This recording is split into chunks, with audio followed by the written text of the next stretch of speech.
Thank you so much for joining me today, James. I'm really excited about this because a big topic for a lot of couples is one of our goals is to maybe buy a house down the line, but my credit score does not look good, or it's not as high as I need it to be or want it to be. So I wanted to talk to you, being the founder of Self Lender, how do we do this? How do we raise our credit score? And yeah, thank you so much for having me.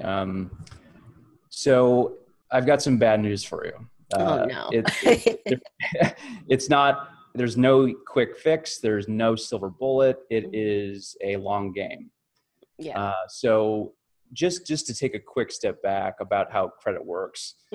There's three credit bureaus. They're not government organizations. They're just companies. So, Experian, TransUnion, and Equifax. And the way it works is when you go and try to open up a credit card, what happens is, you apply and you say, I work here, here's my income, here's my name, and all that data gets submitted to the bank. And then the bank takes that data and usually submits that to one of the credit bureaus in order to learn about you. And so what happens is each bureau is building a profile and each one knows who you are. And so what happens is we don't know how credit scores are calculated. Only a few people do. But at the end of the day, they've said that, by they, I mean FICO has said that there's a couple of factors that are really important. And the first is, payment history. So payment history is the most important factor in computing your credit score. It's about 35% of your credit score. Wow. And so what that means is what you have to do to have a good credit score is you have to pay your bills on time. And you have to pay them consistently and you have to pay them on time. And so even if you're making a minimum payment to your credit card, that's still better than not paying it, even if it's $1 or $2 a month or whatever your minimum payment is, because payment history is so important. And the other thing to understand is the credit bureaus are looking at you for a 7-year time slice. So basically, if you make a mistake today, if you don't pay that one bill today, and it goes delinquent for 30 days, the credit bureaus are going to see that data for the next 7 years. And that's what's so frustrating is, you can make a mistake when you're 20 and, you're 28 and it finally goes off. Right. And so that's a little bit about how that works. Yeah. And I think that's important that you led off with that because there are no quick fixes. There are fixes, but like you mentioned, the biggest factor is having consistency, which is something in the community I encourage is automate your finances. This is one reason which if you have a busy life, if you have work, your kids, or if you're doing some projects, that one mistake can affect not only like financially, you get hit with a late payment, but now that's on your credit record for 7 years. So if you haven't already, schedule your payments, make sure that they're taken care of. Thank you. I'll give you a quick story. So, when I got married, I was working for a while and I sold my company, wanted to take some time off. And so my wife and I, we went to Argentina and we were there for about 6 months, taking some time off. And I thought I had this credit card that was on autopay. I thought I set it up that way when I left, and it was a card that I never even used. It's some stupid Wells Fargo card that I rarely used. And I found out, 2 months into my billing cycle that I didn't have it set up on autopay, and it just really hurt my credit score. And so, you can take it from me, and I'm sure you have other people in your community that have the same story. It's like trust. It's very, it's hard to earn it, and it's very easy to lose it. Right. So yeah. And it's kind of frustrating because things do happen and there's really no recourse with your credit score. You can't just like send a letter saying, hey, this is the situation. Can you fix that? That's right. Not how that doesn't work. Yeah. And if anybody tells you that, they're lying. It doesn't work that way. Yes, that's a scam. Yeah. We don't want that to happen. I know besides payment history, there's some other factors that are important when it comes to your credit score. You want to, maybe we can chat about some of them? Yeah, absolutely. So there's about five components, and some of the others that are really Mhm. important are how much you owe. So that's a Yeah. big one. Another is the mix of credit. So do you Mm. have both revolving lines of credit, which are credit cards, Hmm. and do you have installment loans, which are auto loans, mortgages, personal Hmm. loans?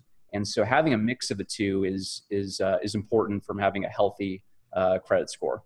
And then a couple other things is, thinking about utilization. So on the credit card side, you want to Mm. have more credit than you're using. So if you've got a credit card that has a $10,000 limit, you want to keep that amount of debt you have as low as possible. I know that's super obvious, but Hmm. the way to think about it is the people that want to give you credit, they will give you credit when you don't need it, and when you do need it, that's when it's hard, right? So Yeah. what you have to do is just try to not use that credit, as much as you can. So Yeah, so definitely advising if you decide, I know couples, it's a personal choice. If you decide to go with the credit cards, pay it off in full. Do not carry a balance. It hurts you. But I kind of want to talk about that because, there's a lot of financial advice out there given about how to raise it. And we already talked about mhm. those scams that say you can do it fast. That's not true. It's a process, especially if you're starting out with no or very low credit. Yeah. I hear time and again, like, oh, is your score low or you don't have any credit? Go open a credit card or open several and you have those lines because you were talking about the mix. Yeah. That can be very dangerous with a lot of couples who maybe they just got out of credit card debt and they don't want that temptation, or maybe they're just starting off and they Yeah. want to establish credit but they don't have anything yet to their name. So are there any alternatives that could work to get them started with their credit scored and hopefully building it? Yeah. So if you're starting from zero, there's a couple things you can do. So the first is, if you apply for a credit card and you get accepted, and they say yes, come with us, great. So what I would say is take the card, but just don't use it that much. Mm-hmm. Like you should treat it like it's a debit card. You should spend it like it's your money in your bank account. And I know it's a hard temptation, but Mm-hmm. at the end of the day, that's the only way that you're going to be happy and healthy for the next 30, 40 years. It's so easy to think about, hey, I'm going to buy that thing today, but putting on your credit card can be pretty damaging. So if you get rejected, though, so if you Yeah. apply for a credit card and get rejected, you really only have a couple options. And so the first is you can get what's called a secured credit card. Mm-hmm. So the way it works is you basically have to put down like a $500 deposit, and it's a deposit that is it's held as like collateral. So we're going to give you a credit card, but it's going to be backed by that cash deposit. So the only time you can use that deposit is if you don't pay your bills. And so it's Mm-hmm. not a debit card. So it's a credit card where your cash is being held as collateral. Um, and so the Gotcha. challenge is, if you want that money back, if you want your $500 back, you may have to close down the account. And Oh, that's, the yeah. incentives are just misaligned there, because, you want to keep that card open. And so if you don't want a secured card, or you can't afford a secured card, there's a couple of other options. So the first is some credit unions Mm-hmm. will, allow you to take a small amount of money and go in the credit union. They'll make you a small loan that's Mm-hmm. backed by that cash deposit. So basically, like a 12-month loan that's like Yeah. backed by your $500. So that's sometimes called a credit builder loan, or a savings secured loan, or a shared secured loan. The last way is with self lender, and I'll just Mm-hmm. tell you that. Yeah. So the basically, self lender, it's like a savings plan that builds credit.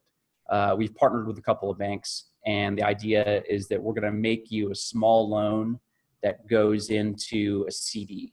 So it's a Mm-hmm. loan that you have to save. But Yeah. because it's a loan, you have to repay it over time. And as you repay it, that act of repaying is how you build credit. So after the end of the term, you paid off your loan, and then your CD unlocks. So like, just concrete example, you make these monthly payments, your payments are reported to the credit bureaus, and then after 12 months, you get most of your money back. This is the way to think about it.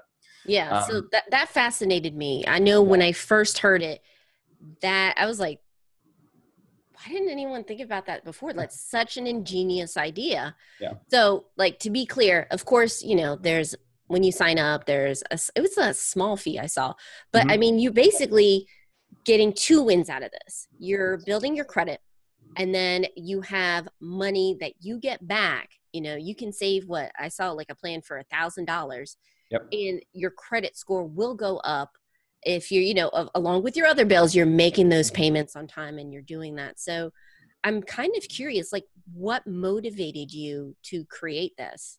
Yeah. And it came from a very personal need. And so, after Argentina, the fiasco of my credit card, it really hurt my credit score. And, I'm a software engineer by trade. My wife and I were figuring out, like, okay, well, how do we build credit? What do we need to do? And how do we, fix this issue? And so the bottom line is I screwed up. Like, it's not going to go off my credit report until 7 years later. So there's nothing I can do to remove that because I made the mistake.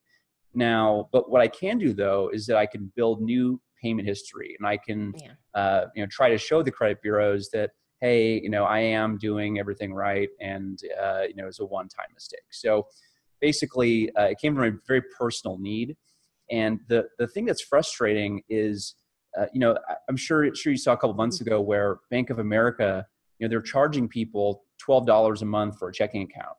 If you have if you have less than a certain balance, they're going to start charging you that. And the reality is, there's a systemic problem with our banking system today, because banks are really focused on just like the 1% of consumers, because they make the most money for them. It's easy, and there's fewer customers. And so basically, a bank would much rather have one customer who has $1 million than have 1,000 customers with $1,000, is the short story, right? So we had to build all of that software behind the scenes so that we can open these accounts and service them and have it automated. You can do it inside of an app, and really simple, easy.